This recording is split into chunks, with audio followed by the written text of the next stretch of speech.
हमारे बड़े बड़े लोगों की सोच थी। तो एजुकेशन सेक्टर, एजुकेशन सिस्टम तब भी फ्लरिश कर रहा था।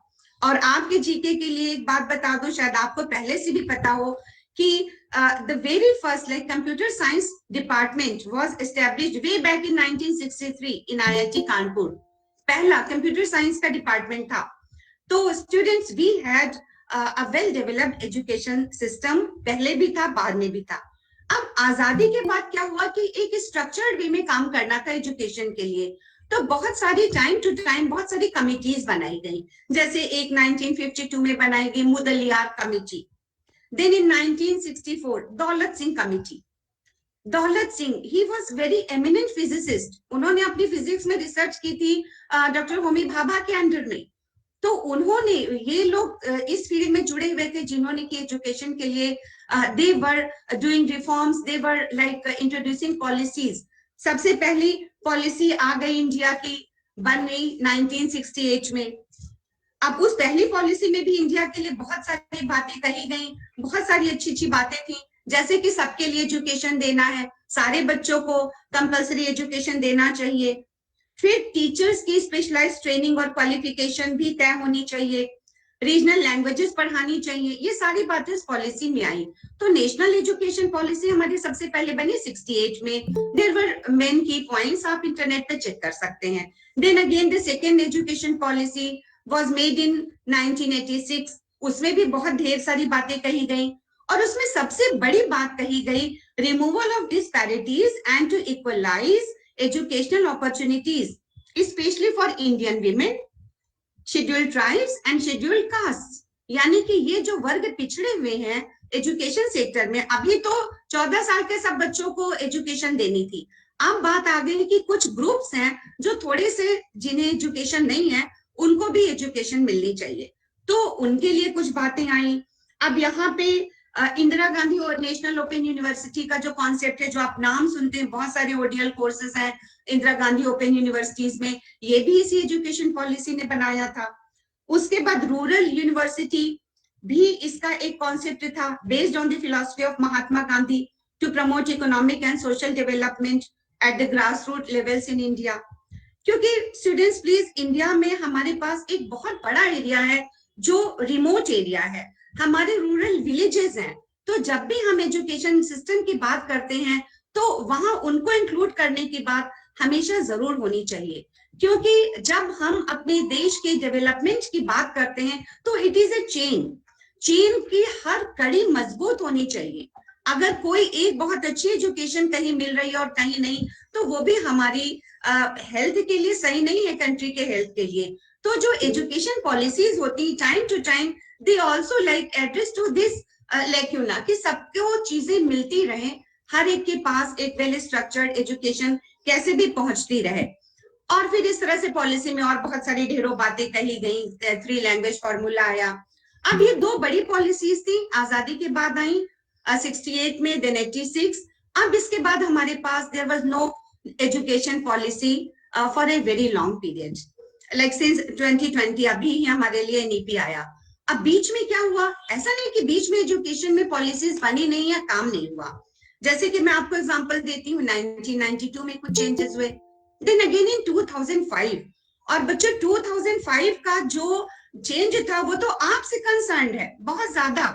ये जो आप लोग इतना सारा इंजीनियरिंग के अलग अलग पहले बच्चे एग्जाम दिया करते थे, उनके लिए क्या इन्विसाज किया गया, एक GEE एग्जाम होगा, ट्रिपल, जो जिसे आप AIEEE कहते हैं, EEE, एक एग्जाम होगा, एक एग्जाम होगा, और उस एग्जाम का एक पैरामीटर होगा, कुछ स्टैंडर्ड्स होंगे। क्यों? To maintain admission standards in this programs and also it solve the problems of overlapping, कि एक एग्जाम अलग स्टेट में हो रहा है, अलग स्टेट में हो रहा है, इससे ओवरलैपिंग हो जाती थी। और सबसे बड़ा प्रॉब्लम क्या था स्टूडेंट्स की, स्टूडेंट्स के ऊपर बड़ा मेंटल प्रेशर होता है if they are appearing for many exams, और उनके पेरेंट्स के लिए क्या होता है, स्ट्रेस तो भाई जो है वो है, प्लस फाइनेंशियल कंस्ट्रेंट, बहुत सारे फॉर्म्स भरने पड़ते हैं, हर फॉर्म की फीस होती है जो पेरेंट्स को बेयर करनी पड़ती है। तो 2005 में जब मनमोहन सिंह की गवर्नमेंट आई तो ये बहुत बच्चों रिवोल्यूशनरी स्टेप था कि एक एग्जाम की बात आई, और अभी देखिए थोड़े टाइम पहले ही हमारे यहाँ नीट एग्जाम होने लगा है फॉर मेडिकल। तो क्या है, एक एंट्रेंस एग्जाम होगा, तो जो स्टूडेंट्स उसके लिए मेहनत कर रहे हैं वो एक गोल से सेट होकर के मेहनत कर सकते हैं। बार बार एग्जाम देने का कोई टेंशन नहीं है उनको, एक स्टैंडर्ड है एग्जाम का, उसके अकॉर्डिंग आपको ग्रेडिंग मिलेगी, आपको इंस्टीट्यूशंस मिल जाएंगे। साथ में एक आप फॉर्म भरेंगे और उस फॉर्म के आधार पर आप एक एग्जाम में अपेयर होंगे। तो ये सारे चेंजेस भी, ये तो नीट वाला तो भी बहुत रिसेंट था। अब नाउ मैं आपको पुरानी हिस्ट्री से अभी तक लेकर आई, और अब यहाँ पर अब हम लोग आ रहे हैं धीरे धीरे एनईपी की तरफ, मतलब एनईपी 2020 की तरफ। और यहाँ पर अभी गैप था, एक बहुत बड़ा गैप था 32 ईयर्स का, 30 ऑलमोस्ट 34 ईयर्स का। कोई मेजर चेंज अभी तक एजुकेशन सिस्टम में नहीं आया आफ्टर लाइक 86।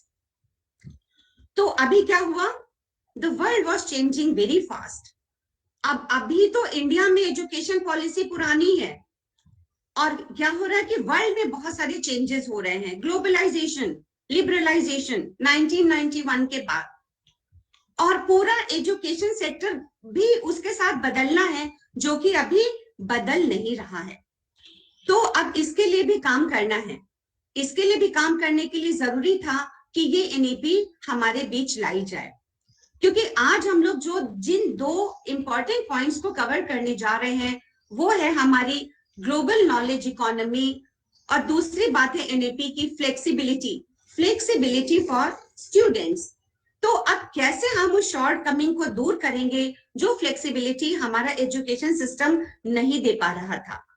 प्रॉब्लम क्या थी कि हमारे यहाँ लॉपसाइड चॉइसेस थी, you know lopsided, lopsided is like something जो अपने एक्सेस पे थोड़ा झुकी हुई होती है। जैसे आप लोगों ने पीसा का मीनार देखा इटली में, एक तरफ को थोड़ा सा झुका हुआ है वो। तो हमारे यहाँ का एजुकेशन सिस्टम कैसा बन गया था, इट वाज लॉपसाइडेड। अब स्ट्रीम्स बड़ी रिजिड हैं, अब या तो आपको डॉक्टर ही बनना है, या आपको इंजीनियर ही बनना है, या फिर लॉयर ही बनना है। यही सारी बातें बिल्कुल रिजिड स्ट्रीम्स हो गई थी, और इन रिजिड स्ट्रीम्स में जाने के लिए फिर वहां आपको बिल्कुल रॉट लर्निंग, एक जैसा एग्जामिनेशन पैटर्न है, एक जैसा सिलेबस है, सिलेबस भी नहीं चेंज हुए। स्टूडेंट्स, मैं पॉलिटिकल साइंस के स्टूडेंट हूँ, 30 साल पहले जो मैंने अपनी सिलेबस में पढ़ा था, 30 साल बाद आज मैं अपनी क्लास को वही पढ़ा रही हूँ। इतना ज्यादा चीजें याद हो गई हैं कि अब आंख बंद करके भी किसी क्लास में जाओ तो बिल्कुल उसको लेक्चर देना शुरू कर दो। कोई चैलेंज नहीं, कोई चेंज नहीं, ना तो टीचर के लिए ना स्टूडेंट के लिए।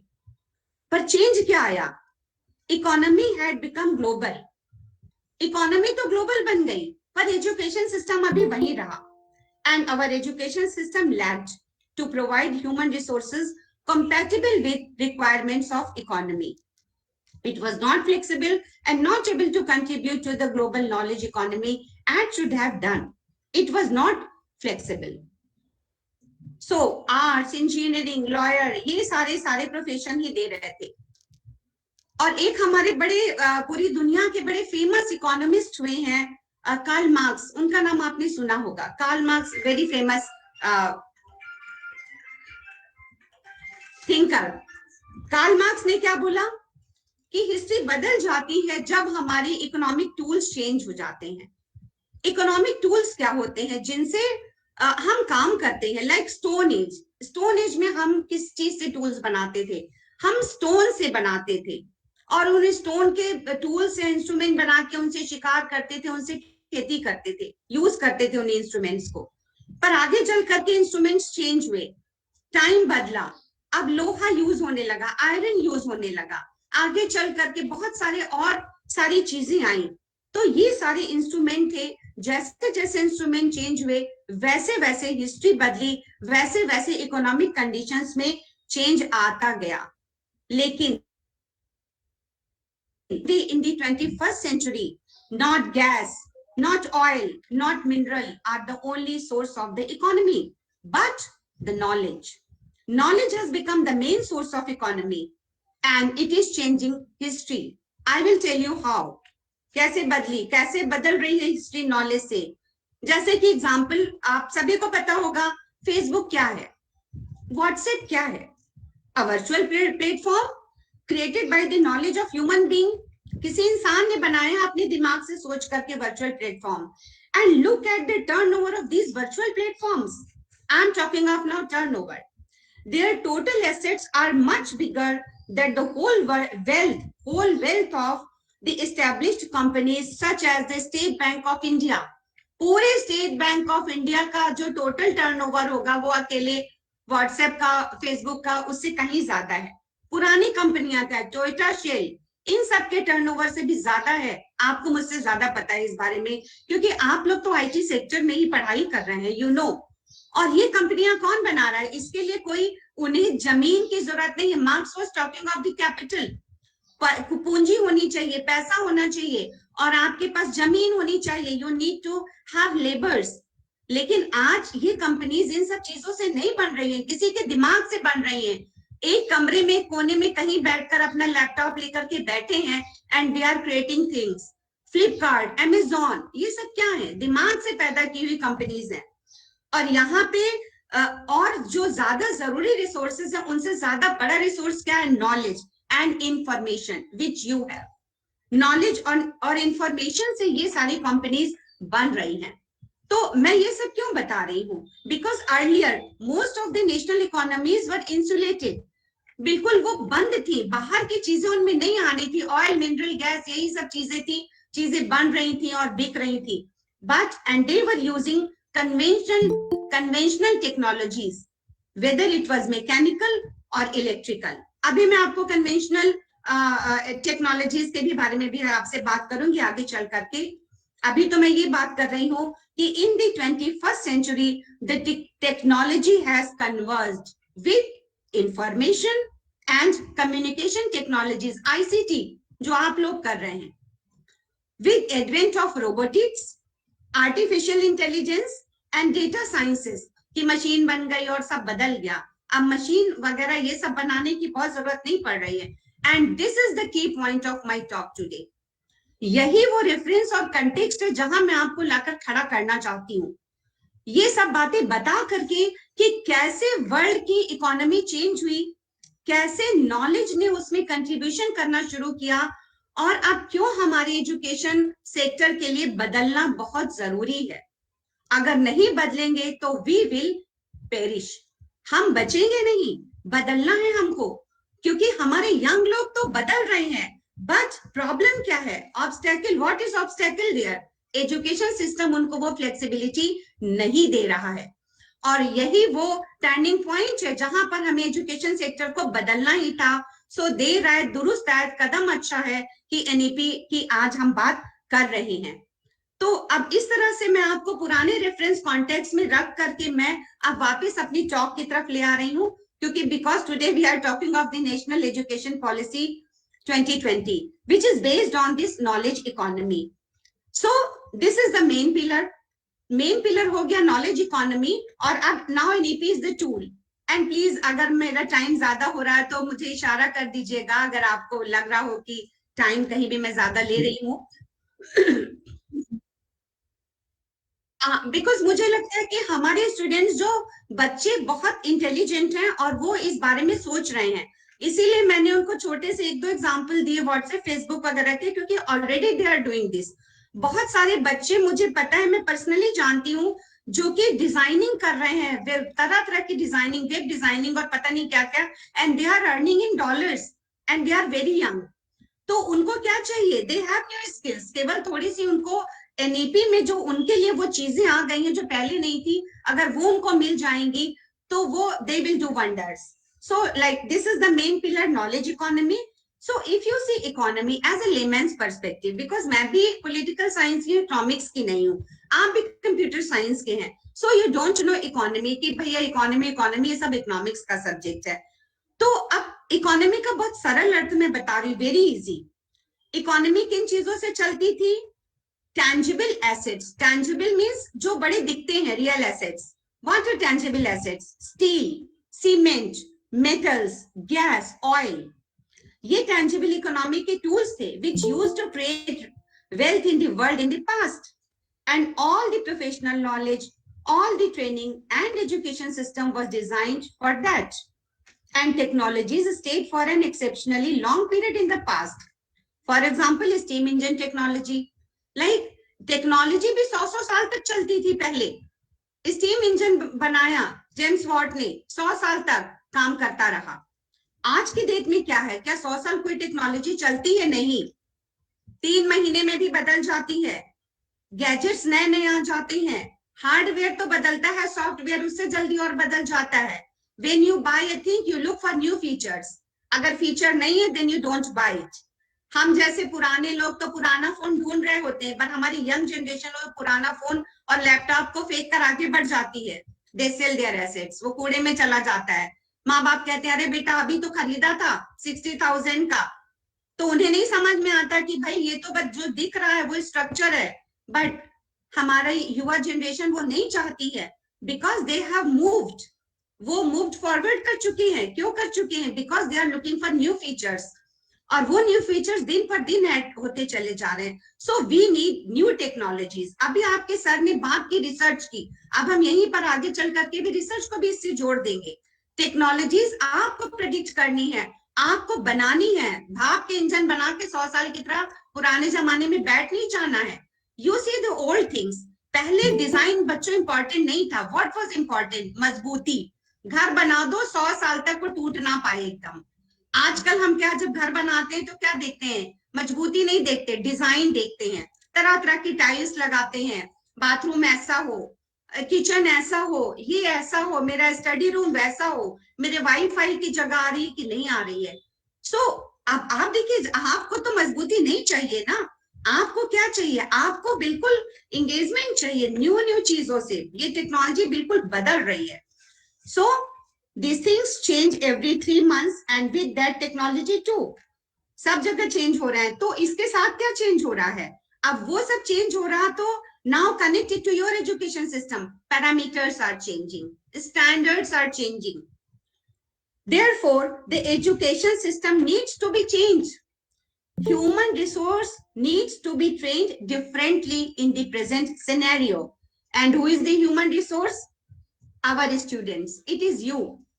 आज मैं इसीलिए आपसे बात कर रही हूं, क्योंकि एनईपी के ही बारे में बात करके, आप इस प्रेजेंट सिनेरियो के एजुकेशन सिस्टम के बारे में बात करके ही आप समझ पाएंगे कि चेंज क्यों जरूरी था. Why India needed this NEP 2020? Because of you. आपको ट्रेनिंग देनी है, आपको नए स्किल्स सिखाने हैं. अरे भाई एआई सीखना है, आगे जाना है, बहुत सारी चीजें पढ़नी है. तो what is doing this NAP for you? That is what I want to tell you. तो हमारे लेक्चर के 2 पार्ट हो गए. एक तो historical perspective of like all the national education policies, and then I talked about you the changing scenario of the whole world and why India needed a new education policy. और अब now the fourth सबसे important topic है, because you will contribute to that global economy with your knowledge, with your skills. So your teaching teachers, please listen. Your teaching, learning, training needs to be restructured according to the global requirements today. Many of you will be working with the big giants in IT and other sectors in future in India and the world. I was looking at the placement record of Triple IIT Sonipat on the other day on web, and I was really very impressed and saw that you are employed students not only by big IT companies, but also in e-commerce, consulting, hospitality, healthcare, management, etc., etc. Look at the variety of jobs for you. कितनी सारी jobs हैं. सिर्फ IT companies आपको नहीं ले जाने वाली हैं. आपको तो ये सारे sectors, you are in demand. But do you have the skills required by these companies with the present education pattern? जो आप यहाँ क्लास में सीख रहे हो, वो कंपनियां जो कैंपस इंटरव्यू के लिए आती हैं, कैंपस सिलेक्शन के लिए आती हैं, they are looking for skills. वो स्किल्स आप में ढूंढने आ रहे हैं. तो ये भी तो देखना है कि हमारा एजुकेशन सिस्टम, जो आप ट्रिपल आईआईटी में पढ़ रहे हैं या किसी अदर यूनिवर्सिटी में पढ़ रहे हैं, वो सारी स्किल्स क्या आपको मिल रहे हैं? कंपनीज आपको क्यों ले जाएं? Like if they come for interview, the first question will be, अगर मैं इंटरव्यू बोर्ड में हूं तो मैं सबसे पहले पूछ लूंगी कि भाई what skill are you bringing to my company, क्या स्किल है आपके पास, क्यों हम आपको ले, why are you useful to us, तो उसका जवाब आपको देना है। So NEP 2020 is going to do that.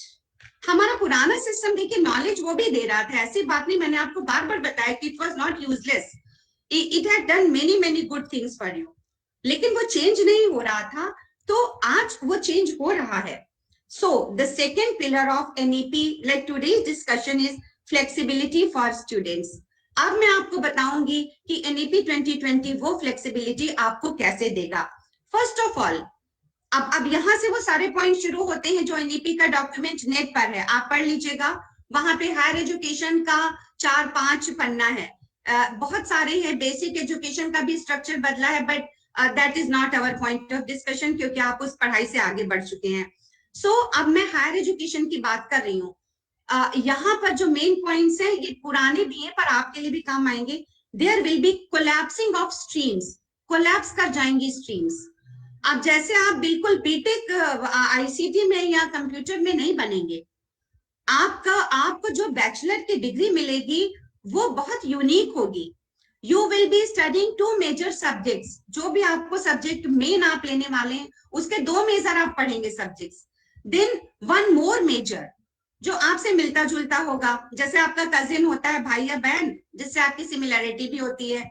तो मान लीजिए 2 आपने कंप्यूटर साइंस से पढ़े, एक मेजर अब आपने और पढ़ लिया, वो मेजर आपके कंप्यूटर साइंस से बहुत ज्यादा डिविएट नहीं कर रहा है, थोड़ा सा पास में है, बट आई एम सॉरी, मुझे इतना नहीं पता कि वो कौन सा कजिन हो सकता है आपका सब्जेक्ट, वो आपके टीचर ज्यादा अच्छा बता देंगे। बट देन द थर्ड जो इलेक्टिव होगा, अब यहाँ पर इलेक्टिव सब्जेक्ट भी आपको मिलेगा, वो इलेक्टिव सब्जेक्ट होगा डिफरेंट और वो माइनर होगा, माइनर माने छोटा होगा, लेकिन इन सबका क्रेडिट आपको मिलेगा। और वो माइनर बहुत डिफरेंट होगा, वो माइनर आप किसी में भी कर सकते हैं। You can study law, you can study commerce, you can study physics, you can study anything, you can study Hindi, you can learn English, you can learn guitar or whatever, or music and dance, performing arts, anything. अगर आपका institute आपको वो choice देगा तो बहुत अच्छा, if not then you will have online educational platforms, वहां से आप कोर्स कर लेंगे और आपको उसका क्रेडिट मिल जाएगा। अब यहाँ पे ये जानना जरूरी है कि why the teaching of these subjects, why the knowledge of these subjects like is being clubbed with your core knowledge. core आप कंप्यूटर पढ़ रहे हैं, स्ट्रीम्स कोलैप्स कर गए, no there is no arts, no science, no engineering, no nothing, ऐसा कोई बड़ा stream नहीं होगा, मेजर स्ट्रीम, क्योंकि बच्चों कई बार ऐसा होता है कि you want to study some other subject, कई बार बहुत बोरिंग हो जाता है। जैसे मान लीजिए कि आप कंप्यूटर साइंस पढ़ रहे हैं and you already know a lot of programming, teachers से भी ज्यादा आपको प्रोग्रामिंग आती है, तो आपको लगता है अरे यार अब इतना प्रोग्रामिंग लिखना पड़ेगा एग्जाम में जाकर के, थोड़ा सा टाइम पास के लिए कुछ और सब्जेक्ट पढ़ लेते, उसका भी क्रेडिट मिल जाता, ठीक है। या मान लीजिए आपका बेसिक इंटरेस्ट है, you have basic interest in some other subject, कभी कभी लाइट भी हो जाते हैं बच्चे कोई और सब्जेक्ट पढ़ करके, वो जरूरी होता है। और जरूरी क्यों भी है, क्योंकि आपको आगे भी वो सारी चीजें काम आने वाली हैं। आपको लॉ की नॉलेज होनी चाहिए, इंटरनेशनल लॉ आपको आना चाहिए, आपको इंटरनेशनल रिलेशंस के बारे में भी पता होनी चाहिए। You need to know different languages.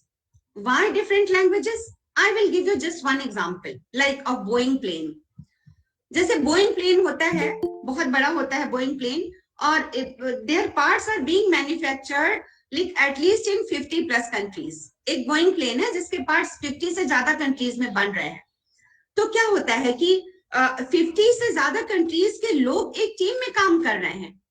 जैसे कि आईटी सेक्टर में जो लोग काम करते हैं उनको पता है कि उनका क्लाइंट बैठा हुआ होगा अमेरिका में, या कुछ लोग बैठे हुए टीम में जो अमेरिका में या स्वीडन में या कहीं बैठे। So now they are working in a group, और ये ग्रुप कैसा है? People from different nationalities, people speaking different languages, people from different habits, अलग अलग तरह के लोग हैं। और एक और बड़ी प्रॉब्लम है, people working in different time Jones. आपके यहाँ दिन है, उनके यहाँ रात हो रही है, उनके यहाँ रात है, आपके यहाँ दिन है। So different time zones are there. So you need to have all that flexibility.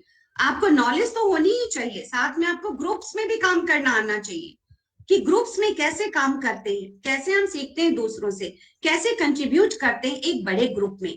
तो ये बिल्कुल नेक टू नेक सारे लोग काम कर रहे हैं। तो ये सारे जो आपको नॉलेज होगी अलग अलग सब्जेक्ट्स की, ये आपको बहुत ज्यादा आपके लिए फायदेमंद होने वाली है। अगर आप दूसरे सब्जेक्ट पढ़ेंगे वो आप अपने चॉइस से पढ़ सकते हैं, क्योंकि चॉइस बेस्ड क्रेडिट सिस्टम है। NAP will give you choice based credit system. आप जो भी सब्जेक्ट लेंगे they will give you credit और मार्क्स। मार्क्स को हम क्रेडिट बोलेंगे यहाँ पर, वो क्रेडिट आपको मिल जाएगा और वो नॉलेज आप आगे चल करके किसी और चीज के लिए भी यूज कर सकते हैं।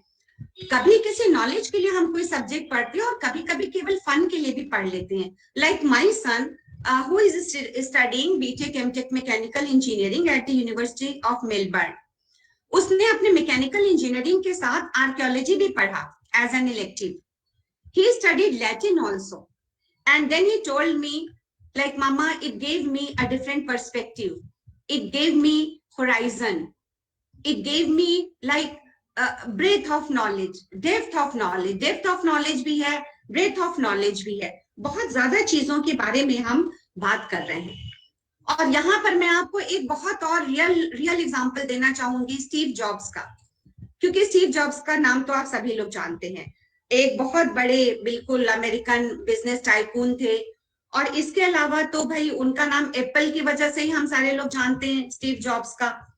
स्टीव जॉब्स ने 1970s 80s में कंप्यूटर में रिवॉल्यूशन लाया। ये सारी बातें अपनी जगह सही है, but do you know that he was a very good like calligraphy उनको आती थी, like the art of writing, you know calligraphy, the art of writing very beautifully. ये उनका हॉबी थी कैलियोग्राफी। सो कैलियोग्राफी में, जिसको हम लोग हिंदी में सुलेख बोलते हैं, बिल्कुल कर्सिव गोल गोल लिखना, पैटर्न बनाना और कॉर्नर्स एंड नुक्स को डिजाइन करना। And you see his capability, his ability in the design of his products, Apple products. Apple product की डिमांड दुनिया में सिर्फ इसीलिए नहीं है कि वो बहुत टेक्नोलॉजी में हाई फाई है। They are very famous for their designing also, sleek designing. उनकी कर्व है। और ये सब स्टीव जॉब्स ने कैसे सीखा था? कैलियोग्राफी से। कैलियोग्राफी से आया था उनको। वो अपना जो भी प्रोडक्ट बनाते थे बहुत ध्यान देके बनाते थे, ऐसे वो गोल घूमा डिजाइन। आप देखिए भाई एप्पल प्रोडक्ट तो आप सभी के पास होंगे। तो मैं एक बस कोट करूंगी यहाँ स्टीव जॉब्स को, जो उन्होंने 2005 में स्टैनफोर्ड यूनिवर्सिटी के उन्होंने एक कन्वोकेशन प्रोग्राम में बोली थी। मैं सिर्फ ये बताना चाह रही हूँ कि देखिए, ऐसा नहीं कि आप सिर्फ computer science and mechanical engineering पढ़ रहे हैं तो बाकी के सब्जेक्ट्स आपके लिए बेकार हैं। They will give you a different knowledge, a different understanding, a different perspective. Steve Jobs ने एक बात बोली थी 2005 में. Now he is no more with us, but his motivational words are here. He said, throughout the campus, every poster, every label on the drawer was beautifully hand calligraphed. I learned about serifs and sans, serif typefaces, about varying the amount of space between different letters, कि different letters के बीच में कितना space होना चाहिए, combinations, about what makes great typography great. It was beautiful, historical, artistically subtle in a way, last line सुनिए, that science can not capture. मतलब कि साइंस की नॉलेज तो जरूरी थी, लेकिन ये जो नॉलेज थी इसने उन चीजों को कैप्चर किया विच साइंस कुडंट कैप्चर. तो ये जो डिफरेंट सब्जेक्ट्स आप पढ़ेंगे, मेजर और minor, they are going to help you in a major way. आप एक सब्जेक्ट ऐसा क्लब कर सकते हैं जो आपको आगे जाकर के यूजफुल भी हो सकता है, और अगर यूजफुल नहीं भी हो तो आपको कम से कम मेंटल पीस दे सकता है. You can study music, you can learn guitar, whatever you like, and it will give you credit, it will give you marks. And the purpose is depth of knowledge versus breadth of knowledge, that is increase. Youth should be critical and innovative. हमारे prime minister की अगर आप speech सुनेंगे, higher education conclave में दिया, उन्होंने वो 3-4 बातें कही जो मैं वर्बेटिम बोल देती हूँ. How the education system should be, it should be inquiry based, inquiry होनी चाहिए. डिस्कवरी बेस्ड, डिस्कवरी होनी चाहिए. और डिस्कशन बेस्ड, डिस्कशन करिए उसके बारे में। ये स्टडी का पैटर्न है जो he is envisaging this pattern, जो कि आपका होलिस्टिक डेवलपमेंट करेगा। And then analysis based. अब ये नहीं कि क्लास में गए, टीचर ने जो पढ़ा दिया, जैसा पढ़ा बस वही सब कुछ हो गया।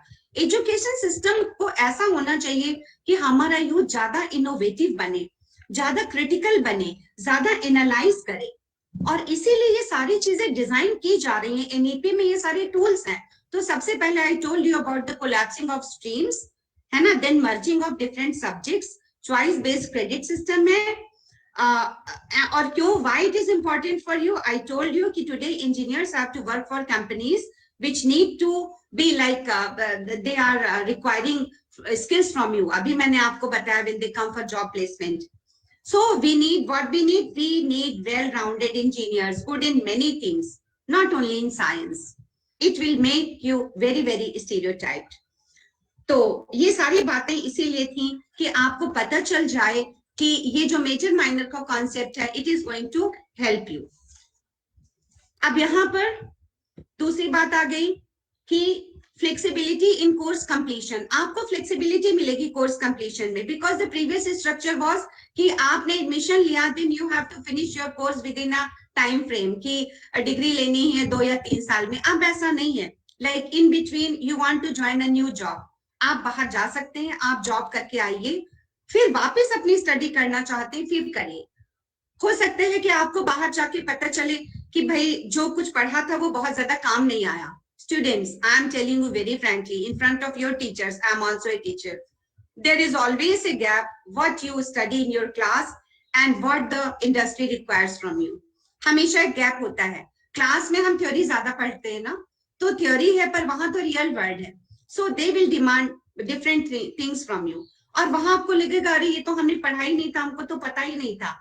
So you leave your course, you go outside, join a job, then come back, study and do a new course। आप एक नया कोर्स कर सकते हो। दूसरी बात यह है कि लाइक कभी कभी ऐसी फाइनेंशियल सर्कमस्टांसेस होती है कि आपको जॉब करनी पड़ती है, पढ़ाई बीच में छोड़नी पड़ती है, तो अब आपकी पढ़ाई कभी वेस्ट नहीं जाएगी। एनईपी में क्या होगा कि एक एकेडमिक क्रेडिट बैंक दे रखा है इन्होंने, ये बनाएंगे बैंक, जैसे हम बैंक में जाके सेविंग कर देते हैं, अपना पैसा रख देते हैं। So you will save your credits there. जैसे कि when you will do your first year of your, जो भी आपकी पढ़ाई होगी, फर्स्ट 8 ईयर का कोर्स करने के बाद you will get certificate in your faculty. 2 years का आप कर लोगे, you will get diploma in your faculty. Third year में रिसर्च आपका इंट्रोड्यूस हो जाएगा, रिसर्च प्रोजेक्ट्स वगैरह बनाने होंगे। एंड सेकेंडली आपको बाहर जाके, बिकॉज यू आर इंजीनियर्स, तो आपको तो पता ही है कि आप लोगों को बाहर जाके इंटर्नशिप करनी होती है। और जो आप इंटर्नशिप करके आएंगे किसी अच्छी कंपनी से, उसका भी क्रेडिट आपको मिलेगा। And students, I will suggest you to do internship from very good companies where you learn something। कई बार ऐसा होता है कि पेरेंट्स बोलते हैं कि बेटा इसी सिटी में कर लो इंटर्नशिप, यहाँ सबको जानते हैं, और अपने घर में आके रह लोगे 3 महीने के लिए और यहीं पे इंटर्नशिप कर लो। ठीक है, that is a good option. Your mother will give you like nice tiffins, बहुत बढ़िया बढ़िया खाना मिलेगा घर में। लेकिन ऐसा नहीं करिए, please go and learn new techniques. कि जो कॉलेज में आपने नहीं पढ़ा था वहां वो सीखने की कोशिश करिए। और कोई जान पहचान में है कि अरे वो फला कपूर साहब का बेटा है, भाई वो आ गया है, अभी उसको क्या बताना है, तो चलो उसका टाइम पास कर देते हैं। Don't do this. हमेशा इंटर्नशिप अच्छी अच्छी कंपनी से करके आइए, लर्न न्यू टेक्निक्स, वो उसका भी आपको क्रेडिट मिलेगा। So all these things are there. And then when you complete your 4th year, तो आपको ग्रेजुएशन की डिग्री मिल जाएगी and that will be full fledged. वो फुल फ्लेजेड होगी कि अगर आप 4 साल तक लगातार पढ़ते रहे, और अगर नहीं पढ़ा बीच में छोड़ दिया, it will not go waste, you will earn something or the other, either a certificate or diploma or a full degree after that. उसके बाद आप लोग रिसर्च, तो ये क्रेडिट ट्रांसफर फैसिलिटी भी है। जैसे कि कई बार होता है, एक बहुत सिंपल मैं आपसे बात करना चाहूंगी कि इंजीनियरिंग स्टूडेंट कई बार क्या करते हैं कि they are doing like preparation for their IIT exam और समथिंग, तो टाइम ना वेस्ट हो जाए तो कई बार वो लोग बीएससी भी ज्वाइन कर लेते हैं। जैसे कई बार बीएससी किया 1 साल, अब वो बीएससी उनके जब इंजीनियरिंग में सेलेक्ट हो गए, वो बीएससी का 1 साल उनके काम नहीं आया। पुराने टाइम में काम नहीं आता था। Like my brothers who studied mining engineering और कंप्यूटर साइंस, उन लोगों ने 1 साल का बीएससी किया and it all went waste. अभी क्या होगा, अगर आपने 1 साल बीएससी किया था, आपने 12th के बाद 1 साल बीएससी भी की थी, तो उसका क्रेडिट भी आपके एकेडमिक क्रेडिट बैंक में ट्रांसफर हो जाएगा। तो ये सारी चीजें आपके काम आने वाली हैं, कोई चीज आपकी खराब नहीं जाएंगी। तो the next thing is academic bank of credit है। तो ये सारी चीजें है, फ्लेक्सिबिलिटी है, और जो सबसे बहुत इंपॉर्टेंट चीज है, assessment pattern will change. Like आज का असेसमेंट पैटर्न क्या है कि सबको बिल्कुल याद हो जाता है, टीचर यही प्रोजेक्ट देगा, वो उसको वही वाला ग्रुप डिस्कशन दे देगा, वो उसको यही देगा। टीचर्स के लिए भी है, पिछले हम लोग कई बार जब पेपर बनाते हैं एग्जाम में, तो हम क्या करते हैं, 5 साल के पुराने के पेपर्स अपने सामने रख लेते हैं। अच्छा 1997 में ये पूछा था, वो ये पूछा था, अब चलो अच्छा ये नहीं पूछते, ये पूछ लेते हैं। लड़का अगर 10 साल का अनसॉल्व सॉल्व कर ले तो वो सारे क्वेश्चन सॉल्व कर लेता है, यूपीएससी में भी सॉल्व करके चला आता है। एक पैटर्न होता है असेसमेंट का, उस पैटर्न से everybody get used to it.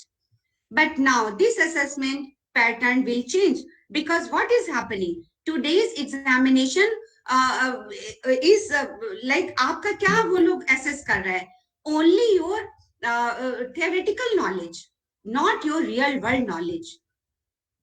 तो एग्जामिनेशन में क्या होता है, स्टूडेंट रिस्क नहीं ले पाते, एक ही बार जाके एग्जाम देना होता है, पास हो जाओ या फेल हो जाओ। ऐसा नहीं होगा, एग्जाम्स भी 2 या 3 बार होंगे, जिस एग्जाम में आप ज्यादा अच्छा करोगे उसके क्रेडिट आपके माने जाएंगे।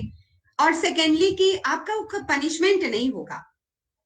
टीचर्स को भी चाहिए कि वो असेसमेंट पैटर्न के लिए वो थोड़ा सा चेंज लाएं। जैसे मान लीजिए आई डोंट नो, लाइक कि आपका कंप्यूटर इंजीनियरिंग डिपार्टमेंट है, you can do a weekly quiz of your students.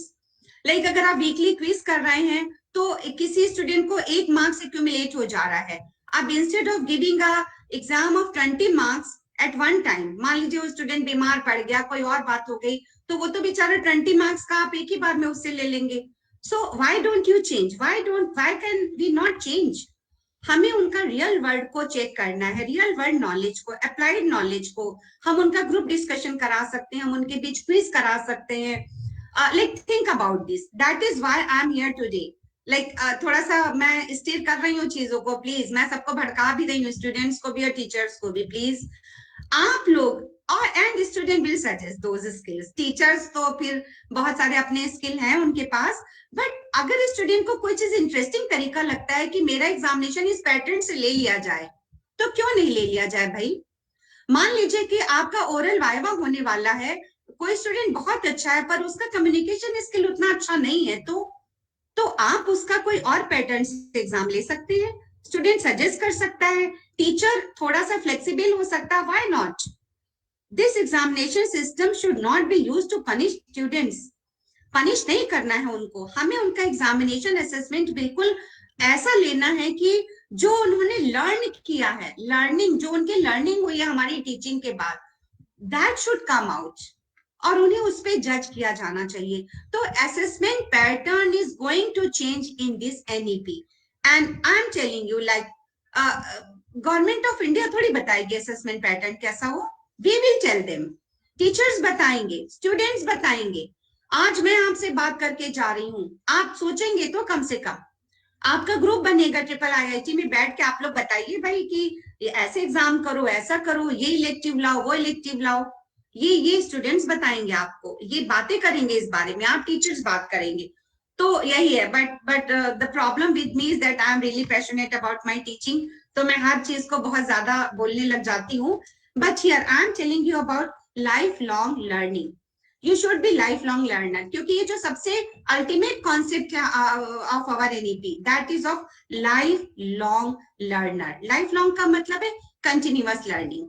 देखिए जो आपके टीचर्स आज आपको पढ़ा रहे हैं, जो आज आप पढ़ रहे हैं, वो तो ठीक है, बट अब टेक्नोलॉजी तो बदल गई ना, जैसे आप बाहर गए तो वो कौन पढ़ाएगा, वो तो आपको खुद ही पढ़ना पड़ेगा ना, you have to do it. And how will you do it, e learning है भाई। इतना सारा आप लोग सीखते हैं, बाहर जाके ऑनलाइन प्लेटफॉर्म्स हैं, कोर्सेरा वगैरह, इतनी सारी चीजें हैं आपके पास लर्निंग के लिए। So all are promoted. अभी क्या होगा कि आप किसी ऑनलाइन प्लेटफॉर्म से भी कोई कोर्स करके आओगे, उसका क्रेडिट भी मिल जाएगा। तो ये सारी चीजें इसमें है। So like I am bringing back always to myself, to my point. One thing is clear, the way technology is changing rapidly, No university or IIT or triple IIT can teach you all that. What is required in next 30 years in career? As technology is changing every 2 or 3 years, and definitely in 10 years, society will also change. Society तो बार-बार change हो रही है. Therefore, NEP suggests that students should be trained to become lifelong learner. That means you need to find out resources and study yourself at your own pace. Continuous learning. That you have to do. तो ये सारी main बातें थी जो आपके NEP में main आपके लिए कही गई थी. And then there is talk about inclusive education. Inclusive का मतलब है कि सब लोग पढ़ेंगे. और एक बड़ा अच्छा कॉन्सेप्ट है एनईपी में, that is SEDG. SEDG socially and economically backward जो डिसएडवांटेजेस ग्रुप्स होते हैं उनके बारे में बात आई है. अभी SEDG में शामिल कौन कौन से हैं? पहले हम लोग बात करते थे कि विमेन है और सोशल ट्राइब्स से, शेड्यूल्ड ट्राइब्स हैं, शेड्यूल्ड कास्ट हैं. अब इस कॉन्सेप्ट इससे आगे बढ़ गया. यही नहीं SC ST नहीं है. अब यहाँ पे क्या बात है कि हायर एजुकेशन इंस्टीट्यूशंस में डिफरेंट कैपेबिलिटीज के लोग आ रहे हैं. वो बच्चे जो रूरल बैकग्राउंड से आ रहे हैं, once they come to IIT they are perplexed. बच्चे बेचारे they are intelligent but they cannot cope with the environment of new new institution. People are speaking fluent English. अब बच्चों को प्रॉब्लम जा रही है. फैकल्टी बहुत स्मार्ट है, बहुत तेज है, वो बच्चा भी तेज है लेकिन वो कोप नहीं कर पा रहा है. तो ऐसे बच्चों के रिक्वायरमेंट को पहचानना पड़ेगा उन इंस्टीट्यूशंस में. टीचर्स को, इंस्टीट्यूट को कोशिश करनी पड़ेगी क्योंकि वो भी अब SEDG क्लास में आ रहा है. वो उसको चाहिए कि इंस्टीट्यूशन को संभाले कि ये रिमोट बैकग्राउंड से आ रहा है. कुछ ऐसे बच्चे हैं जो बहुत सारी उसका शिकार हो जाते हैं पर वो आगे पढ़ने लगते हैं. वो आते हैं हायर एजुकेशन इंस्टीट्यूशंस में. बहुत सारे और लोग आते हैं, गांव से लोग शहर में चले आते हैं. बहुत सारी और भी चेंजेस होते हैं. विदेश से इंडिया आ जाए पढ़ने, यहाँ से वहां जाए तो वो बात ही अलग है. और इन सारी चीजों में एक बहुत इंपॉर्टेंट है विमेन और साथ ही साथ ट्रांसजेंडर को हर जगह रिकॉग्नाइज किया है एनईपी में. वो भी पढ़ सकते हैं और उन्हें भी हर इंस्टीट्यूशन को देखिए लेवल ऑफ सेंसिटिविटी भी बढ़ाना पड़ेगा. स्टूडेंट्स आपको भी और आपके टीचर्स को भी प्लीज. विमेन के लिए तो सरकार बहुत कर रही है, बहुत सारी स्कीम्स हैं. There are many schemes and my husband Dr. Sanjay Mishra, he is a very senior advisor at the ministry level. He is working with the government of India and he is doing wonders. Women के लिए बहुत सारी schemes वो लोग लाए हैं include करने के लिए. अभी देखिए एक हफ्ता पहले IIT मद्रास ने विमेन्स डे पे 2 बिलियन रुपीस का उन्होंने विमेन के लिए अलग से इंक्लूसिव पैकेज दिया है. तो विमेन, आप में से अगर मुझे कोई विमेन स्टूडेंट सुन रही हो, like there are wonderful opportunities for you and for transgenders as well. Please everybody be sensitive, teachers be sensitive, sensitize करिए. ये भी बात हमारी NEP में कही गई है टीचर्स ट्रेनिंग में कि सिर्फ स्किल्स नहीं सीखने हैं, हमें ह्यूमन बीइंग बनाना है. तो हमें ह्यूमन बीइंग की तरह सबको ट्रीट भी करना है. सबको इंक्लूड करिए एजुकेशन में. इंक्लूसिव एजुकेशन की बात आ रही है. देखिए NEP is just very ideal document, बहुत आइडियल डॉक्यूमेंट है, बट इंप्लीमेंट कौन करेगा? We will do it, you will do it, all of us will do it. अगर हम उसकी स्पिरिट को समझ नहीं पाएंगे तो कौन इंप्लीमेंट करेगा? क्योंकि फिर 20 साल बाद कहेंगे अरे इस एनईपी में क्या चेंज, एनईपी ने क्या चेंज कर लिया, पहले भी नहीं चेंज हुए थे, अभी भी नहीं चेंज हुए, सब बकवास है, बेकार की बात है. कौन चेंज करेगा? बेकार तो हो ही जाएगा. अगर हम नहीं करेंगे तो हम नहीं करेंगे तो फिर बेकार हो जाएगा, फिर 20 साल बाद कुछ और हो जाएगा. तो ये सारे स्किल्स. और अब एक बहुत जरूरी बात मैं कह दूं, वो आपके सर ने भी उठाई और मैं भी उठा रही हूँ, रिसर्च के बारे में. कई बार आप लोग क्या करते हैं कि कंप्यूटर इंजीनियरिंग देने के बाद या तो आपको IT कंपनीज में काम करना है या फिर आप लोग SSC एग्जाम्स के लिए अपेयर होने लगते हैं. लाइक SSC एग्जाम्स के लिए या जो प्रोविंशियल सर्विसेज होती हैं, कंप्यूटर इंजीनियर हैं या डॉक्टर हैं और फिर वो SSC एग्जाम दे रहे हैं. अब सवाल ये आता है कि रिसर्च क्यों जरूरी है? भाई जब आप SSC करने के बाद आप सिलेक्ट हो गए, आप सीनियर ब्यूरोक्रेट बन गए भारत सरकार में या किसी स्टेट की गवर्नमेंट में, वहां क्या करेंगे? वहां कोई आपसे कंप्यूटर इंजीनियरिंग करवाएगा? नहीं. You will be writing briefs. आपको ब्रीफ लिखने पड़ेंगे सरकार के लिए. वहां टेक्नोलॉजी की से का तो आपको नॉलेज है, but then you will be making policies and writing it. Writing skills तो आनी चाहिए ना. ब्रीफ कैसे बनाएंगे आप? गवर्नमेंट के लिए कैसे लिखेंगे आप? आपको लिखना ही नहीं आता है. अगर आप प्राइवेट कंपनीज में काम करेंगे तो भी रिपोर्ट तो बना के देंगे ना, तो गवर्नमेंट को रिपोर्ट बना के देनी, ब्रीफ्स बना के देने हैं। And many of you will be working with the government and like with private companies. So research is not only for doing PhD. Research का मतलब सिर्फ पीएचडी से मत लीजिए, पीएचडी भी बहुत जो करते हैं वो भी बहुत इनोवेटिव होते हैं, और पीएचडी वेचडी करने के बाद जो जॉब का लेवल होगा वो डिफरेंट होगा। आप देखिए, सिंपल बीटेक करना, फिर एमटेक करना, फिर ये करना, आई एम नॉट क्रिटिसाइजिंग कि आप बीटेक के बाद जॉब नहीं करें, लेकिन अगर आप में से कुछ लोग रिसर्च करना चाहते हैं तो थिंक अबाउट इट, आप रिसर्च करिए। क्यों करिए? क्योंकि देन आप उतने बड़े लेवल पर काम कर रहे होंगे, आपकी बनाई हुई पॉलिसीज ज्यादा बड़े लेवल पर लोगों को इफेक्ट करेंगी, आप ज्यादा बड़ा चेंज भी कर पाएंगे। एक कंपनी में आप काम कर रहे हैं, लेकिन यहाँ पर आप बहुत बड़े लेवल पर काम करेंगे और रिसर्च आपकी बहुत काम आएगी। आप देखिए, I am just telling you, Daulat Singh Kothari कौन थे? Very eminent physicist. And who was Kasturi Rangan? Who is Kasturi Rangan? A very prominent scientist of India. But what, Kasturi Rangan ji ने तो बहुत काम किया साइंस के लिए, बट हम उन्हें क्यों जानते हैं? आज सब लोग जान गए, क्यों? Because he made this policy document. तो पॉलिसी भी तो बनाया ना, तो लिखना तो पड़ा ना, इतने सारे लोगों ने सजेशंस दिए उनको, all over India there were, he traveled a lot, people from all sectors gave advices and gave suggestions to him, और जो उनका वो टीम थी, और उसके बेस जानते हैं हाउ मच, लाइक करीब लाइक 468 पेजेस का डॉक्यूमेंट है जो ड्राफ्ट पॉलिसी है, और वो सब कस्तूरी रंगन जी ने बनाया है, मतलब अपनी टीम के साथ। तो भाई पॉलिसी बनाना, ये सब करना है, लिखना पढ़ना तो आना ही चाहिए। एंड देन अनदर फैक्टर, भाई अगर आप मान लीजिए पीएचडी करें या कुछ और करें, there are many issues you need to know. Proper referencing, India में एक बड़ी प्रॉब्लम है प्लेजियरिज्म की, चोरी करना। चोरी करना हम उसे नहीं कहेंगे, आई विल से कि we don't know how to do proper referencing. जैसे हम किसी को कोट करें, जैसे मैंने भी आपको स्टीव जॉब्स को कोट किया, तो मैंने बताया कि वो स्टीव जॉब्स ने इतने, इन 2005 ही give a speech to Stanford University. अगर मैं स्टीव जॉब्स का नाम गायब करके लिख दूं डॉक्टर सुमन मिश्रा, हो गया। सो ये होगा not acknowledging somebody's else work. और हमारे स्टूडेंट्स बेचारे क्या है कि उनको रेफरेंसिंग ही नहीं सिखाई जाती है, कि किसी को कोट करना। जब हम कोट कर रहे हैं, भाई ये गालिब की गजल से एक शेर को बोला, तो कोट तो करो कि भाई ये गालिब का है। हमारे यहाँ क्या करते हैं, फर्स्ट आगे पीछे हटा के अपने नाम से लगा दिया। अगर आप विदेश में पढ़ने जाएंगे तो वहां पर आपको सबसे पहले वो रेफरेंसिंग का स्किल सिखाएंगे, कैसे आपको कोट करना है दूसरे लोगों को। तो plagiarism is a very big issue.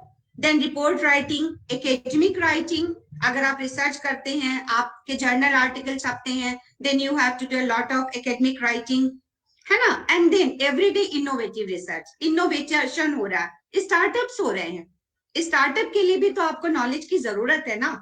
और इंडिया के ये जो एनईपी है, they are saying for India centric research, कि जो आपकी लोकल नीड्स है, like if you are living in some Himalayan valley, तो आपकी हिमालयन में रहने से क्या पता कोई और अलग नीड्स हो, क्या पता यूपी में रहने वाले की कुछ अलग नीड्स हो, तो अलग अलग नीड्स की बात हो रही है। So students, this is century of innovation, knowledge economy, technology changing very fast, hence engineers need to do research and predict future technologies।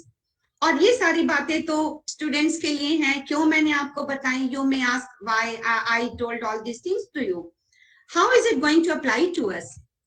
Like you can say that we are graduating under the old syllabus and system, but you still have a role. Many of you will be employed by then. हो सकता है नीति जब तक आए तब तक आप यहाँ से चले जाएं, but as alumnus, and you will suggest new courses. आप लौट के बताएंगे कि न्यू कोर्सेज क्या चाहिए, कंप्यूटर की पढ़ाई करने के बाद कंपनीज को क्या चाहिए था हमसे। There is always a gap in the college education and the requirements of companies. You will know those gaps and suggest value-added courses. Value-added courses की बात हम लोग कर रहे हैं, और maybe if you wish to do masters or PhD in your near future, वो तो एक अलग की ही बात है। And secondly, implementation की बात मैंने की। Secondly, this discussion with you is important for the proper implementation of policy. तो ये सारी बातें तो स्टूडेंट्स के लिए बहुत और सारी बातें हैं, पर there is a time limit also, लगभग 4 बज गए हैं। But a very brief like discussion or points I want to raise for my teachers who are like connected with me today, with us today. कि teachers are very very knowledgeable, I am acknowledging this. और गुरु ब्रह्मा गुरु विष्णु गुरु देव महेश्वरा, हमारे यही हमारा सिद्धांत है। But teachers, you have to learn new age teaching. जब आप लोग पढ़ते थे, जब हम लोग पढ़ते थे, तो teacher was the only source of knowledge. Room में आए, ब्लैक बोर्ड पे लिखना शुरू कर दिया, टीचर इज अल्टीमेट। एक लड़के ने भी बोलने की कोशिश की तो सेशनल में 2 मार्क्स तो पक्का कम हो गए। बहुत ज्यादा बोलते हो, टीचर से ज्यादा आता है। Then we go to library, library में जाके अपनी नॉलेज बढ़ाई। बट नहीं, टुडे हमारा क्लासरूम फ्लिप्ड होगा। Flipped means changed. जो जो आपका स्टूडेंट आ रहा है उसको बहुत सारी नॉलेज है इंटरनेट और यहाँ वहां से, पर देखिए फिर भी टीचर से ज्यादा तो नहीं जानता। तो आपको क्या करना है, you have to be mentor, you have to be supporter like this. आपके हैंड्स ऐसे होंगे, उतनी सारी नॉलेज में से आपको सही तरफ उसको ओरिएंटेशन कर देना है, उसको उस दिशा की तरफ मोड़ देना है। Like this is the right knowledge. Internet पे भी बहुत सारी चीजें हैं ऑनलाइन जो बच्चे सेलेक्ट नहीं कर पाते हैं, and you have to like help in doing that. उस नॉलेज के साथ आप बिल्कुल एंजॉय करिए, क्लासरूम को बिल्कुल चेंज कर दीजिए, डिस्कशन करिए और ग्रुप डिस्कशन करवाइए, because they have to work in groups in near future. ये बड़ी बड़ी कंपनी में अब तो देखिए वेब पे सारा काम होने लगा है। कोई वर्क फ्रॉम होम है, वहां जाके काम नहीं करना, वेब पे काम करना, इतने सारे लोगों के साथ काम करना है। So we are moving towards an era where a person will not stay in the same profession throughout his life. Change is inevitable. For this, the person will have to constantly reskill. These are two very important words: reskill and upskill himself or herself. This has also been taken care into consideration in the national education policy. So in summary, please read yourself about the new education policy document which is available on the internet. I will request all students to think and discuss it among yourselves, and then advise your teachers and talk to your teachers what type of electives you would like, what extracurricular or subjects beyond science and technology, that I am talking. Science and technology का तो है ही है सारा syllabus, और देखिए भी triple IIT को भी अपना सिलेबस और करिकुलम सब बदलना है। अभी आप लोगों के लिए चल रहा है, इधर यूजीसी ने बहुत सारी चीजें बनाई हैं, आप लोगों के लिए भी आ रही धीरे धीरे चीजें। So beyond science and technology, theme will be appropriate, what will be appropriate for your future career. So this is the summary. Just to sum up, एक लाइन में बोलूंगी, knowledge economy is the sky and NEP is the instrument to reach there. हमको space में जाना होता है तो हम स्पेस क्राफ्ट में ही तो बैठ करके जाते हैं ना, आसमान में जाना होता है तो प्लेन पे बैठ के जाते हैं। तो इस एनईपी से जो स्ट्रक्चर में चेंज होगा, जो टीचिंग पैटर्न में, जो लर्निंग पैटर्न में चेंज होगा, उसमें के बाद ही तो हम नॉलेज इकोनॉमी में जाके कंट्रीब्यूट कर पाएंगे। So this discussion is really very very important and I am really grateful that you listen to me very carefully. बहुत अच्छे तरीके से आप लोगों ने, बड़े पेशेंस के साथ, मैंने तो कुछ जरा ज्यादा ही बोल दी बहुत सारी बातें, but it was my honor and my pleasure talking to you all. Thank you very much. Thank you, teachers, and my blessings to you. Like sky is the only limit, and that is not even the limit for you. Please go beyond that. Love you. Blessings to you all. Thank you. Thank you very much.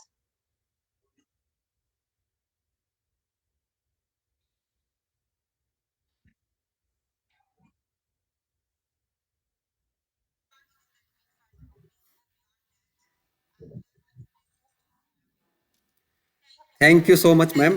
Thank you so much, ma'am. And even we want to convey you this, and even we want to take the credit of this, that even before the NEP was introduced at IIIT Sonipat, we are doing the interdisciplinary research at undergraduate level through our practicum course. So even right from the starting third semester, fourth semester, fifth semester, and up to the eighth semester, we have these practicum in our curriculum, and they have the orientation of this interdisciplinary research only.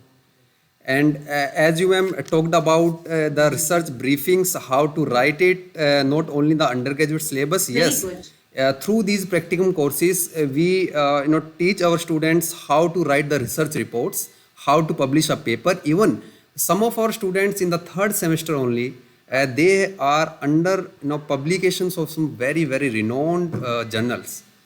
And yeah, again I want to take the credits that our students even in the third semester they know very well how to do the referencing and all. And yes, we are experimenting on the flip learning, and in some even my own class I'm trying to do this kind of flip learning, showing the videos in the class, and then afterward taking the only the problems from the student side. So yes, we are experimenting on that, ma'am. And as far as this online course credit is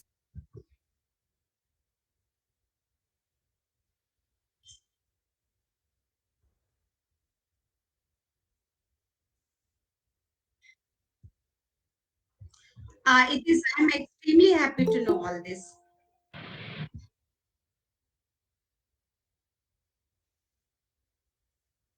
Yes.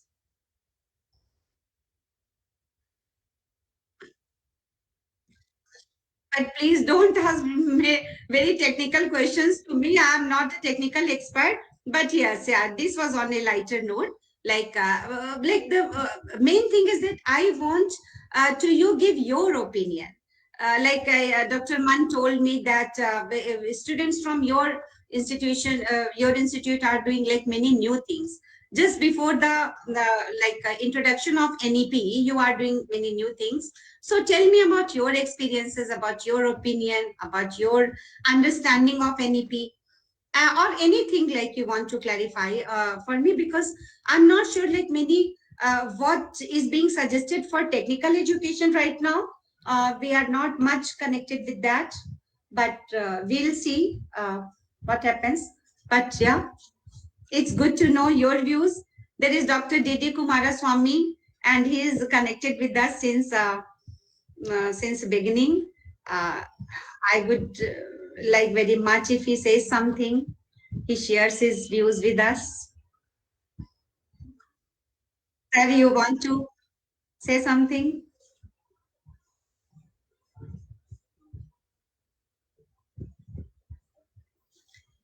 Sir, he's muted.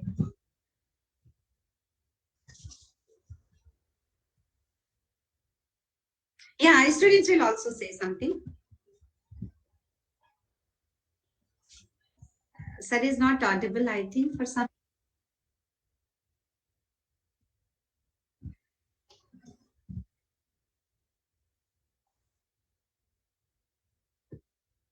Now,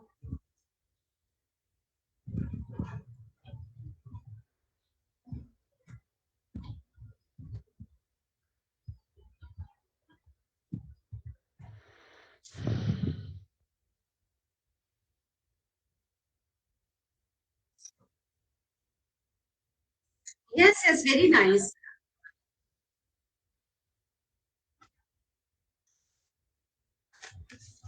Yes, sir. Ayush, sir. Hello, ma'am. Welcome, So, ma'am, Ayush. I am Ayush from computer science branch.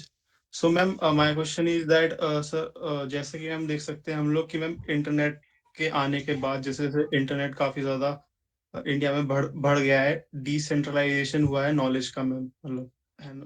पहले centralise थी knowledge, सिर्फ कहाँ से ले सकते थे, अब बहुत ज्यादा डिसेंट्रलाइज हो गई है। तो मैम डिसेंट्रलाइजेशन के बाद पावर का भी मैम डिसेंट्रलाइजेशन होता है, अथॉरिटी का भी डिसेंट्रलाइजेशन होता है उसी के साथ। तो जो मैम जो पावर और जो अथॉरिटी एंड जो वैल्यूज थी जो अभी तक हायर इंस्टीट्यूट्स के पास थी, अब वो बहुत ज्यादा डाइल्यूट हो रही है।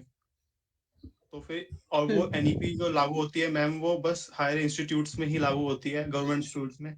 लेकिन आजकल ऐसा हो गया कि इंटरनेट से कि हर एक प्राइवेट एंड कोई भी चीज के लिए हम लोग बिल्कुल ही मतलब इंटरनेट पे किसी स्पेसिफिक इंसान से जाके सीख सकते हैं। तो जो नीड है कॉलेज की वो कम हो रही है, और कॉलेज के ऊपर जो हम लोग निर्भर होते हैं, उनसे हम लोग सीखते हैं, उनकी वैल्यू सीखते हैं, वो भी कम हो रही है। तो मैम एनईपी में इस चीज को कैसे एड्रेस किया गया है? हाँ, NEP में first of all like as a teacher I want to tell you, बच्चे देखिए जो इंटरनेट पे like many things are available on internet, but as for internet you know like 90% of the things are like dark internet. You must be aware of that concept. Dark internet होता है, बहुत सारी चीजें होती हैं आप search करते हैं, अगर आप समझदार हैं बहुत सारी चीजें आप अपनी चॉइसेस बना सकते हैं, लेकिन फिर भी टीचर्स का एक अलग रोल होता है। तो वो एक रोल है कि ठीक है, ऐसा नहीं है कि इंटरनेट हो जाएगा तो कॉलेजेस विल बी क्लोज्ड और इंस्टीट्यूट्स विल बी क्लोज्ड, बंद नहीं हो जाएंगे। देखिए क्या होता है, अभी आपने ऑनलाइन टीचिंग में ये बात देखी होगी, बहुत सारी चीजें हम कॉलेज जाके भी सीखते हैं, स्टूडेंट्स आते हैं और वो वहां पे देखिए ग्रुप्स में मिलते हैं। यू मस्ट हैव मिस्ड, आप लोगों ने एक दूसरे को भी मिस किया होगा। इंटरनेट से तो पढ़ रहे थे, पर इंस्टीट्यूशन में आते हैं तो वहां पर एक अलग तरह की लर्निंग होती है, बहुत सारी चीजें होती हैं। हाँ, तो जो है, इसको एनईपी ने इस तरह से एड्रेस किया है कि अभी वो लोग ये बोल रहे हैं कि जो ऑनलाइन प्लेटफॉर्म्स है, जैसे कि अभी तो इन्होंने शुरू में हो सकता है कि they will accept MOOCs, you know, massive open online courses, and there is Swayam, MOOCs and Swayam के कोर्सेज को भी क्रेडिट देने की बात हो रही है। But the thing is also like there are very beautiful courses on Coursera. So Coursera और कुछ और इंटरनेशनल प्लेटफॉर्म्स हैं जिनके स्टैंडर्ड्स थोड़े ज्यादा हाई हैं।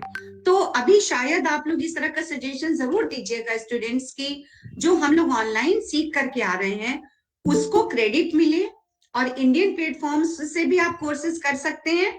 देखिएगा मूक्स वगैरह में आपके लिए क्या है वो करिएगा, और जैसा मैंने आपको बताया कि it can be related to any subject, आपका ही सब्जेक्ट नहीं होगा, उस पर आप कोई और भी इलेक्टिव ले सकते हैं। तो एनईपी ने एड्रेस किया है इसको कि इंटरनेट के प्लेटफॉर्म को वो मान्यता देंगे, पर कितना देंगे, कितना क्रेडिट देंगे, वो जो फाइन डिटेल्स है, वो सारे डिटेल्स अभी दे आर बीइंग लाइक अभी तय किए जा रहे हैं, उनपे बातें चल रही हैं, और इसीलिए गवर्नमेंट एक डिस्कशन करवा रही है एनईपी पर।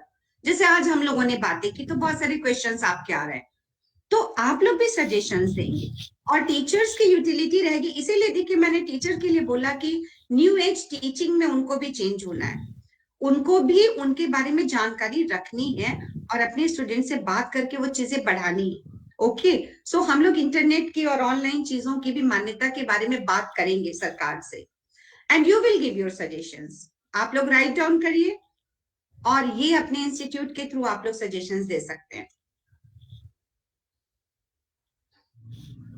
Thank you ma'am. Anyone else? Thank you.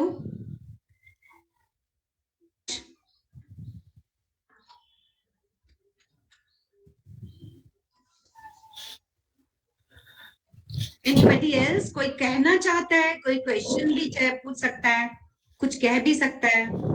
Hi, ma'am. This is Harshit from like computer science department. And ma'am, my question would be like, how can we persuade our faculty to like implement this more liberalized system of education in our institute? Like, how should we persuade our teachers to do that? Like कैसे आप लोग persuade करेंगे अपने institute में? Yes, ma'am. NEP को? Yes, ma'am. Like Okay. हम कैसे contribute करेंगे and how हाँ, आप कैसे कंट्रीब्यूट करेंगे? You will contribute. देखिए अभी जो मैंने बात बताई ना कि एनईपी में नए नए कोर्सेज, जो कि देखिए मैंने बताया 2 मेजर सब्जेक्ट होंगे आपके मेन फील्ड के। मान लीजिए आपका ट्रिपल आईआईटी पहले ही कंप्यूटर साइंस का एक बड़ा सब कई कोर्सेज चला रहा है, बट अब इनको थोड़े नए कोर्सेज इंट्रोड्यूस करने पड़ेंगे जब एनईपी वाली पूरी बात इनके ऊपर इम्प्लीमेंट हो जाएगी, बिकॉज इनका जो भी बोर्ड ऑफ गवर्नर्स है ये लोग कुछ कर देंगे, तो there should be changes in syllabus curriculum सब में। और एक आपका एक मेजर दूसरा सब्जेक्ट होगा, देन इलेक्टिव के लिए कुछ सब्जेक्ट की चॉइसेस देनी पड़ेंगी, देन देयर विल बी को करिकुलर और वोकेशनल ट्रेनिंग वगैरह भी होगी। तो कुछ कोर्सेज आप लोग इस तरह से कंट्रीब्यूट कर सकते हैं कि आप लोग अपने कंप्यूटर साइंस से रिलेटेड कई सारे वैल्यूएडेड कोर्सेज के बारे में जानकारी करिए, और अगर आपको पता है तो आप रिटन आप एक सजेशन दे सकते हैं कि this course is really very very useful, अगर वो हमारे आईआईटी में इंट्रोड्यूस कर दिया जाए तो maybe you can take your suggestion on board. अभी तो ये सारी चीजें चल ही रही हैं, आप टीचर्स को बता सकते हैं, but give it in writing, और आप लोग स्टूडेंट से डिस्कशन करिए, क्योंकि मैंने आपको बताया कि हो सकता है कि आपकी पढ़ाई करते करते नीपी शायद आपके इंस्टीट्यूट में इम्प्लीमेंट ना भी हो पाए, हो सकता है 2 साल बाद, हो सकता है 1 साल बाद, हो सकता है अगले सेशन से हो, बट जब आप डिस्कशन करेंगे तभी तो नई नई चीजें आएंगी ना। आपको पता होगा, आप देखिए कितने सारे कोर्सेज होते हैं, क्या किया जाए, एग्जामिनेशन पैटर्न में क्या चेंज लाए जाए, मैंने बताया था ना कि कैसे टीचर्स असेस करें आपको। आपका कोई अच्छा सजेशन हो, आप दे सकते हैं कि ऐसा किया जाना चाहिए। पता नहीं आपके एग्जामिनेशन पैटर्न में क्या चीजें हैं मुकेश जी, आप लोग एग्जाम सेशनल लेते हैं, रिटन कितना, थ्योरी कितना, और ओरल कैसे करते हैं, आई डोंट नो, उसमें भी चेंजेस आ सकते हैं। और स्टूडेंट्स को ऑन बोर्ड शामिल करिए आप लोग, आप एक ग्रुप बनाइए, आप यहाँ एक लाइक काइंड ऑफ जिसे कहते हैं टास्क फोर्स बन जाए आप लोगों की, या एक इम्प्लीमेंटेशन कमिटी टाइप का बना सकते हैं, स्टूडेंट्स को हो, फैकल्टी हो, उसमें स्टूडेंट्स भी हो, और नए नए कोर्सेज जो फ्यूचर में अडॉप्ट होने वाले हैं उनके बारे में आप लोग कुछ बातें शुरू कर सकते हैं, at least a club type of thing. Okay, thank you, ma'am. Thank you Harshit.